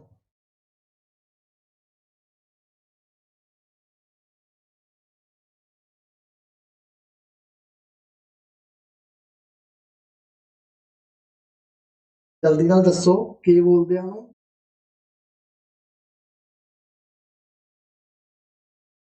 ਤਾਂ ਇਹਨੂੰ ਆਪਾਂ ਬੋਲਦੇ ਆ ਆਬਜੈਕਟਿਵ ਫੰਕਸ਼ਨ। ਕੀ ਬੋਲਦੇ ਆ ਜਿਹਨੂੰ ਆਪਾਂ ਮੈਕਸਿਮਾ ਜਾਂ ਮਿਨੀਮਾ ਕਰ ਸਕੀਏ ਤਾਂ ਉਹਨੂੰ ਕੀ ਬੋਲਿਆ ਜਾਂਦਾ ਹੈ? ਉਹਨੂੰ ਬੋਲਿਆ ਜਾਂਦਾ ਹੈ objective function. Clear? Question number 26. The optimal value of the objective function is attained at the point, ਇਹ ਵੀ ਤੁਸੀਂ ਦੱਸਣਾ ਆਪਾਂ ਕਰ ਚੁੱਕੇ ਆ। ਇਹ ਦੇਖੋ ਆਪਣੇ ਐਗਜ਼ਾਮ ਦੇ ਵਿੱਚ ਇਸ ਤਰ੍ਹਾਂ ਦੇ ਕੁਐਸਚਨ ਆਏ ਹੋਏ ਨੇ। The optimal value of the objective function is attained at the point, ਕਿਹੜੇ ਪੁਆਇੰਟ ਤੇ ਅਟੇਨ ਹੁੰਦੀ ਹੈ ਜਿਹੜੀ ਆਪਣੇ ਕੋਲੇ optimal value ਹੁੰਦੀ ਹੈ? ਦੱਸੋ ਜਲਦੀ ਨਾਲ ਕਿਹੜੇ ਪੁਆਇੰਟ ਤੇ ਆਪਣੇ ਕੋਲੇ ਅਟੇਨ ਹੋਏਗੀ ਇਹ? ਦੱਸੋ ਜਲਦੀ ਨਾਲ। ਇਹ ਆਪਣੇ ਕੋਲੇ ਹੋਏਗੀ ਕਾਰਨਰ ਪੁਆਇੰਟ ਤੇ, ਕਾਰਨਰ ਪੁਆਇੰਟ ਆਫ ਫਿਜ਼ੀਬਲ ਰੀਜ਼ਨ। ਜਿਹੜੀ ਆਪਟੀਮਲ ਵੈਲਿਊ ਹੈ ਉਹ ਆਪਣੇ ਕੋਲੇ ਕਾਰਨਰ ਪੁਆਇੰਟ ਤੇ ਅਟੇਨ ਹੋਏਗੀ, ਕਾਰਨਰ ਪੁਆਇੰਟ ਤੇ। ਤੇ ਇਸ ਨੂੰ ਦੱਸਣ ਵਾਲੀ ਕਿਹੜੀ ਥਿਓਰਮ ਸੀ? ਇਸ ਨੂੰ ਦੱਸਣ ਵਾਲੀ ਐਕਸਟ੍ਰੀਮ ਪੁਆਇੰਟ ਥਿਓਰਮ ਸੀ। ਕਿਹੜੀ? Extreme point theorem. ਜਿਹੜੀ ਥਿਓਰਮ ਨੇ ਇਹ ਗੱਲ ਕਹੀ ਸੀ ਕਿ ਜਿਹੜਾ ਆਪਟੀਮਲ ਵੈਲਿਊ ਹੈ ਉਹ ਕਾਰਨਰ ਪੁਆਇੰਟ ਤੇ ਮਿਲਦੀ ਹੈ, ਉਹ ਥਿਓਰਮ ਕਿਹੜੀ ਸੀ? ਉਹ ਥਿਓਰਮ ਸੀ extreme point theorem. Clear? Extreme point theorem. अच्छा क्लियर? अगर क्लियर है तो जस्ट लिख दो प्लीज, फिर अपन मूव करते हैं आगे। अच्छा क्लियर हो गया सब लोग?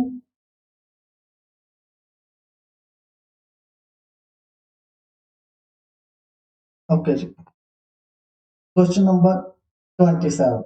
in LPP optimal solution is दोस्तों ਤੁਸੀਂ ही दसना है कि optimal solution की होएगा LPP ਦੇ ਵਿੱਚ LPP ਦੇ ਵਿੱਚ optimal solution ਕਿਹੜਾ ਹੋਏਗਾ ਜਲਦੀ ਨਾਲ ਦੱਸੋ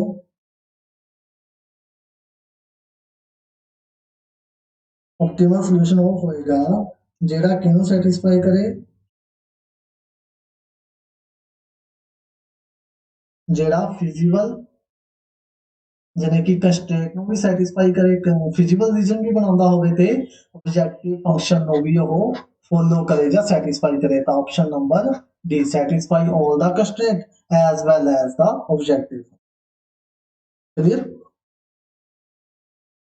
ਉਹਦਾ ਨੈਕਸਟ ਕੁਐਸਚਨ ਹੈ ਇਨ ਕਾਰਨਰ ਪੁਆਇੰਟ ਮੈਥਡ ਜਿਹੜਾ ਕਾਰਨਰ ਪੁਆਇੰਟ ਮੈਥਡ ਹੁੰਦਾ ਹੈ for solving a linear programming problem the first step is to ਉਹਦੇ ਵਿੱਚ ਫਸਟ ਸਟੈਪ ਕਿਹੜਾ ਹੁੰਦਾ ਹੈ ਦੱਸੋ ਜੀ ਫਸਟ ਸਟੈਪ ਕਿਹੜਾ ਹੁੰਦਾ ਹੈ ਪਹਿਲਾ ਸਟੈਪ ਇਹ ਹੁੰਦਾ ਹੈ ਇਹ ਆਪਸ਼ਨ ਕੀ ਕਹਿੰਦੀ ਹੈ find the feasible reason of the linear programming problem and determine its center point ਤੋਂ ਤਾਂ ਆਪਾਂ ਨੂੰ ਕੋਈ ਕੰਮ ਹੀ ਨਹੀਂ ਹੈਗਾ ਤਾਂ ਇਹ ਤਾਂ ਗਲਤ ਹੋ ਗਿਆ B find the infeasible reason of the linear programming problem and determine the union of infeasible reason ਇਦਾਂ ਦੀ ਵੀ ਆਪਾਂ ਕੋਈ ਗੱਲ ਨਹੀਂ ਕੀਤੀ ਯੂਨੀਅਨ ਵਗੈਰਾ ਦੀ ਫਿਰ C option find the infeasible region of the linear programming problem and determine its complement ਦੀ ਵੀ ਕੋਈ ਗੱਲ ਨਹੀਂ ਕੀਤੀ ਇਹਦਾ ਯੂਜ਼ ਹੀ ਨਹੀਂ ਹੁੰਦੇ ਤਿੰਨੋਂ ਵਰਡ ਨਾ ਤਾਂ ਆਪਾਂ ਸੈਂਟਰ ਦੀ ਕਿਤੇ ਗੱਲ ਕਰੀ ਨਾ ਆਪਾਂ ਕਿਤੇ ਯੂਨੀਅਨ ਦੀ ਗੱਲ ਕਰੀ ਨਾ ਕਿਤੇ ਆਪਾਂ ਕੰਪਲੀਮੈਂਟ ਦੀ ਗੱਲ ਕਰੀ D option find the feasible region of the linear programming problem and determine its corner point ਤਾਂ ਆਪਾਂ ਨੂੰ corner point ਦੀ ਲੋੜ ਹੈਗੀ ਹੈ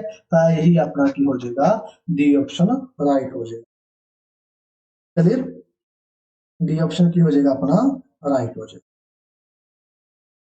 चलिए आगे question number 29 maximize z 3x plus 2y देखो z कितना देता है अपने को z है 3x प्लस 2y टाइम को मैक्सिमाइज करना है यानी कि मैक्सिमम वैल्यू करनी है सब्जेक्ट टू कंस्ट्रेंट पहली कंस्ट्रेंट केड़ी है x plus 2y less than equal to 10 दूसरी केड़ी है 3x plus y less than 15 और नॉन नेगेटिव डिस्ट्रिक्शन चेक कर लेने हैं ये भी सही ने ये भी पॉजिटिव तो देखो जी सब तो पहला तो इन्होंने इक्वलिटी च बनाओ x plus y 2y is equal to 10 3x plus y is equal to 15 ਤੇ ग्राफ बना लेने दोनों ने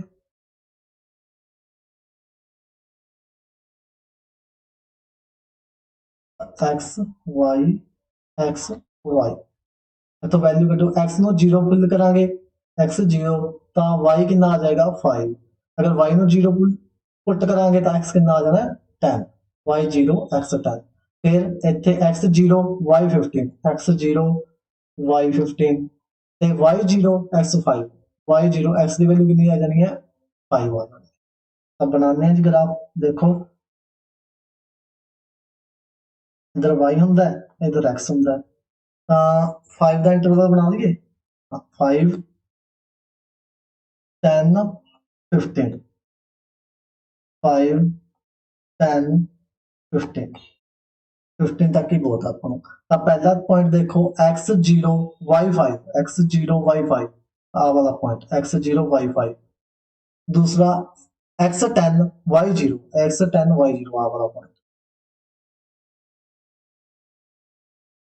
आ वाली लाइन बन गई अपने को क्लियर फिर दूसरे ग्राफ ते आने हैं दूसरी लाइन ते x0 y15 x का 0 y15 आ वाला पॉइंट आ गया ते x5 y0 x5 y0 आ वाला पॉइंट आ गया ते इनू इस तरह ਆਪਾਂ ਮਿਲਾ ਦਾਂਗੇ ਇਹ ਆ ਗਿਆ ਕਲੀਅਰ ਹੁਣ ਇਹ ਚ ਪੁੱਟ ਕਰਦੇ ਹਾਂ 0 0 ਇਹਦੇ ਵਿੱਚ ਸੌਰੀ 0 plus 0 less than 10 ये भी सही है 0 plus 0 less than 15 ये भी सही है तो दोनों ही डाउनवर्ड आउणगे आ भी इधर आ गया डाउनवर्ड आ भी डाउनवर्ड आ गया तो कॉमन एरिया देखो इधर केड़ा आ गया आ वाला कॉमन एरिया आ गया मैं तुहाडे नाल गल करा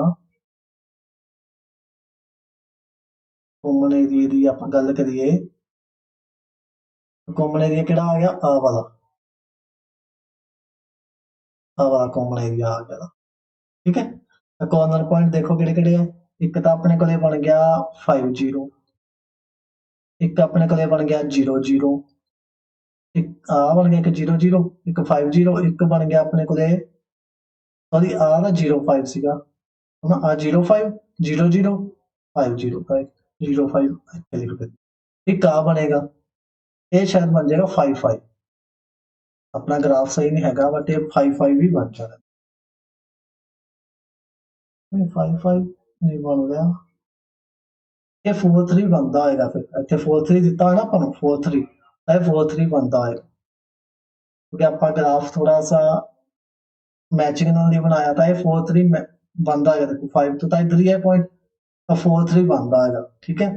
ਤਾਂ ਹੁਣ ਚੈੱਕ ਕਰ ਲੈਂਗੇ ਜੀ ਮੈਕਸਿਮਮ ਪੁੱਟ ਕਰ ਦੋ ਜੈਡ ਦੇ ਵਿੱਚ 5 0 ਪੁੱਟ ਕਰਾਂਗੇ ਤਾਂ 15, ਫਿਰ ਇਹ ਤਾਂ 5 0 ਤੇ ਆ ਗਿਆ, ਫਿਰ ਆ ਗਈ ਗੱਲ 0 0 ਤੇ ਤਾਂ 0 0 5 ਤੇ 10 ਤੇ 4 3 ਤੇ ਕਿੰਨਾ ਆ ਜਾਏਗਾ 12 plus 6 18।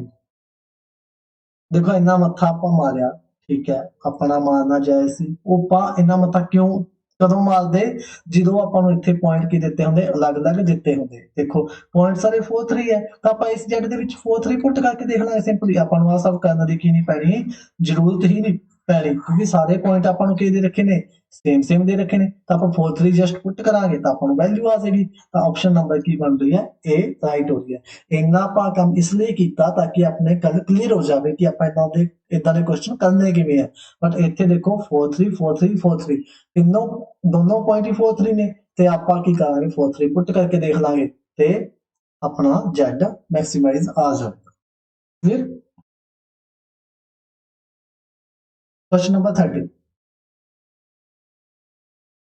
a maximum or minimum may not exist for a linear programming problem if अपना ਜਿਹੜਾ मैक्सिमम ਤੇ minimum ਹੈ ਉਹ ਕਦੋਂ ਨਹੀਂ exist ਕਰਨਾ, may not भी exist ਤਾਂ ਜਦੋਂ ਕਿ ਆਪਣਾ physical ਰੀਜਨ ਕੀ ਹੋਏਗਾ ਅਨਬਾਉਂਡਡ ਹੋਏਗਾ। ਅਗਰ ਰੀਜਨ ਆਪਣਾ ਅਨਬਾਉਂਡਡ ਹੋ ਗਿਆ ਤਾਂ ਆਪਣਾ ਜਿਹੜਾ मैक्सिमम है ਜਾਂ minimum ਹੈ ਉਹ exist ਕਰ ਵੀ ਸਕਦਾ ਹੈ ਨਹੀਂ ਵੀ ਕਰ ਸਕਦਾ। Clear. Question number 31, let z ਆਪਾਂ ਨੂੰ ਦੇ ਰੱਖਿਆ ax plus by is a linear objective function variable x and y are ਜਿਹੜੇ ਇਹਦੇ ਵਿੱਚ x ਤੇ y ਹੁੰਦੇ ਆ, ਕੀ ਆਹ x ਤੇ y ਇਹਨਾਂ ਨੂੰ ਕੀ ਬੋਲਦੇ ਆ, ਇਹਨਾਂ ਨੂੰ ਬੋਲਿਆ ਜਾਂਦਾ ਹੈ ਡਿਸੀਜਨ ਵੇਰੀਏਬਲ, ਕੀ ਡਿਸੀਜਨ ਵੇਰੀਏਬਲ। ਤਾਂ ਆਪਸ਼ਨ ਨੰਬਰ ਕੀ ਰਾਈਟ ਹੋ ਜਾਏਗੀ, ਕੀ ਰਾਈਟ ਹੋ ਜਾਏਗੀ, ਇਹਨਾਂ ਨੂੰ ਆਪਾਂ ਕੀ ਬੋਲਦੇ ਆ ਡਿਸੀਜਨ ਵੇਰੀਏਬਲ ਬੋਲਦੇ। Question number 32, the linear inequality or equation or restrictions on the variable of linear programming problem are called, ਜਿਹੜੀ restriction ਹੁੰਦੀਆਂ ਤੇ equation ਹੁੰਦੀਆਂ ਇਹਨਾਂ ਨੂੰ ਕੀ ਬੋਲਦੇ ਆਪਾਂ ऑब्जेक्टिव फंक्शन, ठीक है। आप restriction ਨੂੰ ਵੀ ਬੋਲਦੇ ਆ the linear inequality or equation और restrictions। अच्छा restriction ਨੂੰ ਆਪਾਂ ਕੀ ਬੋਲਦੇ ਆ constraint ਬੋਲਦੇ ਆ, मतलब ਆ ਤਾਂ ਆਪਸ਼ਨ ਦੋਨੋਂ ਕੱਟੇ constraint ਵਾਲਾ ਹੈਗਾ ਆ ਕੱਟੇ ਗਏ, ए ਤੇ c ਤਾਂ ਕੱਟੇ ਗਏ, ऑब्जेक्टिव फंक्शन ਤਾਂ ਨਹੀਂ ਬੋਲਦੇ constraint ਬੋਲਦੇ ਆ, ठीक है। ਉਹਦਾ नेक्स्ट देखो the condition x greater than 0 y greater than 0 are called, ਤਾਂ ਜਿਹੜੇ x greater than 0 ਹੁੰਦੀਆਂ ਤੇ y greater than 0 ਹੁੰਦੀਆਂ ਇਹਨਾਂ ਨੂੰ ਆਪਾਂ ਕੀ ਬੋਲਦੇ ਆ ਨॉन नेगेटिव restrictions। देखो डी ऑप्शन तो नेगेटिव बोल रखा है, तो ये भी गलत है, तो बचा की B non negative restrictions, constraint बोलते हैं ते नॉन नेगेटिव रिस्ट्रिक्शंस बोलते हैं। क्लियर। ਹੁਣ ਆਪਾਂ ਗੱਲ ਕਰਦੇ ਹਾਂ ਕਨਵੈਕਸ ਸੈਟ। ਕਨਵੈਕਸ ਸੈਟ ਕੀ ਹੋਏਗਾ, ਦੇਖੋ ਕਨਵੈਕਸ ਸੈਟ ਉਹ ਹੁੰਦਾ ਹੈ ਅਗਰ ਆਪਣੇ ਕੋਲੇ ਦੋ ਪੁਆਇੰਟ ਹੈ, ਇਹਨਾਂ ਦੋ ਪੁਆਇੰਟ ਤੋਂ ਬਣਨ ਵਾਲੀ ਲਾਈਨ ਵੀ ਕੀ ਹੋਵੇ ਉਸੇ ਹੀ ਸੈੱਟ ਦੇ ਵਿੱਚ ਪਈ ਹੋਵੇ ਤਾਂ ਉਹਨੂੰ ਆਪਾਂ ਬੋਲ ਦਿੰਦੇ ਆ ਕਨਵੈਕਸ ਸੈੱਟ। ਅਗਰ ਇਸ ਦੋ ਪੁਆਇੰਟ ਤੋਂ ਬਣਨ ਵਾਲੀ ਲਾਈਨ ਕੀ ਹੋਵੇ, ਇਹ ਲਾਈਨ ਵੀ ਸਾਡੀ ਹੋ ਜਾਵੇ ਜਾਂ ਕਿ ਉਸ ਦੀ ਸੈੱਟ ਦੀ ਹੋ ਜਾਵੇ ਤਾਂ ਉਹਨੂੰ ਕੀ ਬੋਲਦੇ ਆ ਆਪਾਂ ਕਨਵੈਕਸ ਸੈੱਟ ਬੋਲਦੇ। ਦੇਖੋ ਅਗਰ ਆਪਣੇ ਕੋਲੇ ਕੋਈ ਸਰਕਲ ਹੈ, ਅਗਰ ਸਰਕਲ ਦੇ ਵਿੱਚ ਆ ਪੁਆਇੰਟ ਹੈ ਤਾਂ ਇਹਨਾਂ ਤੋਂ ਬਣਨ ਵਾਲੀਆਂ ਲਾਈਨਾਂ ਵੀ ਇਹਦੇ ਵਿੱਚ ਹੀ ਹੋਣਗੀਆਂ। ਕੋਈ ਵੀ ਆਪ ਤੁਸੀਂ ਪੁਆਇੰਟ ਲੈ ਕੇ ਦੇਖ ਲਓ ਤਾਂ ਸਰਕਲ ਕੀ ਹੁੰਦਾ ਹੈ, ਸਰਕਲ ਨੂੰ ਆਪਾਂ ਬੋਲ ਸਕਦੇ ਹਾਂ ਕਨਵੈਕਸ ਸੈਟ।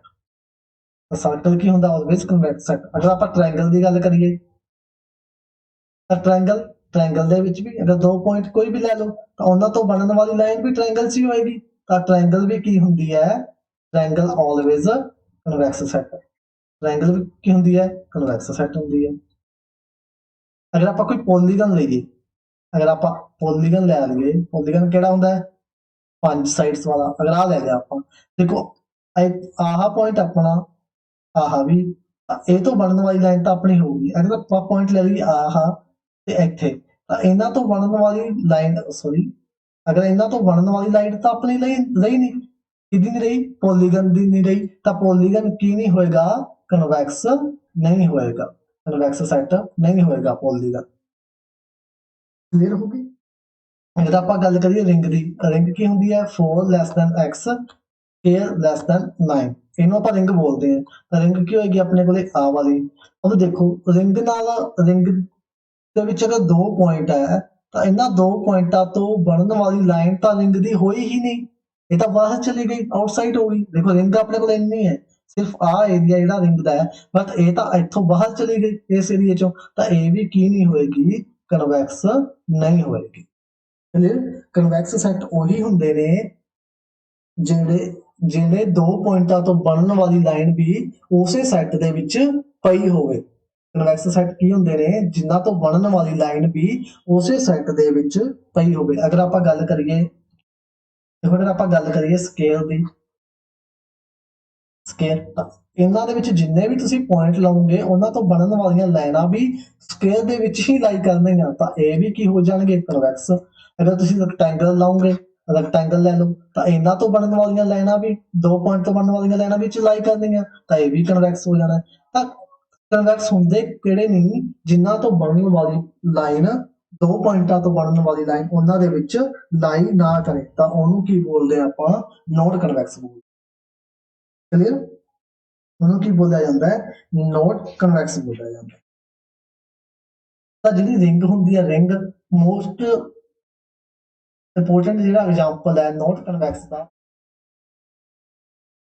ਉਹ ਆਪਣੇ ਕੋਲ ਕੀ ਹੁੰਦਾ, ਰਿੰਗ ਹੀ ਹੁੰਦਾ। ਰਿੰਗ ਕਿਸੇ ਵੀ ਪ੍ਰਕਾਰ ਦੀ ਅਗਰ ਆਪਣੇ ਕੋਲ ਆਵੇ ਤਾਂ ਉਹ ਕੀ ਹੁੰਦੀ ਹੈ, ਆਲਵੇਜ਼ ਨੋਟ ਕਨਵੈਕਸ ਹੁੰਦੀ ਹੈ। ਅਗਰ ਕੋਈ ਸਰਕਲ ਆਵੇ, ਸਕੇਅਰ ਆਵੇ, ਰੈਕਟੈਂਗਲ ਆਵੇ, ਟ੍ਰਾਇੰਗਲ ਆਵੇ, ਤਾਂ ਉਹ ਸਾਰੀਆਂ ਕੀ ਹੁੰਦੀਆਂ ਨੇ, ਉਹ ਸਾਰੀਆਂ ਕਨਵੈਕਸ ਸੈਟ। ਕਲੀਅਰ ਹੋ ਗਈ ਗੱਲ। ਓਕੇ ਜੀ। तो अपना टॉपिक आज ਇੰਨਾ ਹੀ ਸੀ। MCQ ਆਪਾਂ ਡਿਸਕਸ ਕਰੇ ਤੇ ਕਨਵੈਕਸ ਸੈਟ ਦਾ ਵੀ ਥੋੜਾ ਜਿਹਾ ਪਾਰਟ ਸੀ, ਉਹ ਵੀ ਆਪਾਂ ਦੱਸ ਦਿੱਤਾ। ਜ਼ਿਆਦਾ MCQ ਹੈ ਨਹੀਂ ਹੈਗੇ ਕਨਵੈਕਸ ਸੈਟ ਦੇ, ਬਸ ਤੁਸੀਂ ਇਹ ਧਿਆਨ ਰੱਖਣਾ ਹੈ ਕਿ ਅਗਰ 2 ਪੁਆਇੰਟ ਆਪਣੇ ਕੋਲੇ ਹੋਣ ਤਾਂ ਉਹਨਾਂ ਤੋਂ ਬਣਨ ਵਾਲੀ ਲਾਈਨ ਵੀ ਉਹਦੇ ਵਿੱਚ ਹੋਣੀ ਚਾਹੀਦੀ ਹੈ। ਤੁਸੀਂ ਡਰਾ ਕਰਕੇ ਦੇਖ ਲਿਆ ਕਰੋ, ਅਗਰ ਏਦਾਂ ਸਮਝਣਾ ਹੋਵੇ ਤਾਂ ਫਿਰ ਆਪਣੇ ਕੋਲੇ ਉਹਦਾ ਆਨਸਰ ਆ ਜਾਏਗਾ। ਅਗਰ ਕਲਾਸ ਤੁਹਾਨੂੰ ਵਧੀਆ ਲੱਗੀ ਤਾਂ ਲਾਈਕ ਸ਼ੇਅਰ ਜ਼ਰੂਰ ਕਰ ਦੇਣਾ ਤੇ ਕਮੈਂਟ ਵੀ ਜ਼ਰੂਰ ਕਰਨਾ। ਮਿਲਦੇ हैं कल नेक्स्ट क्लास दे नाल। Thank you.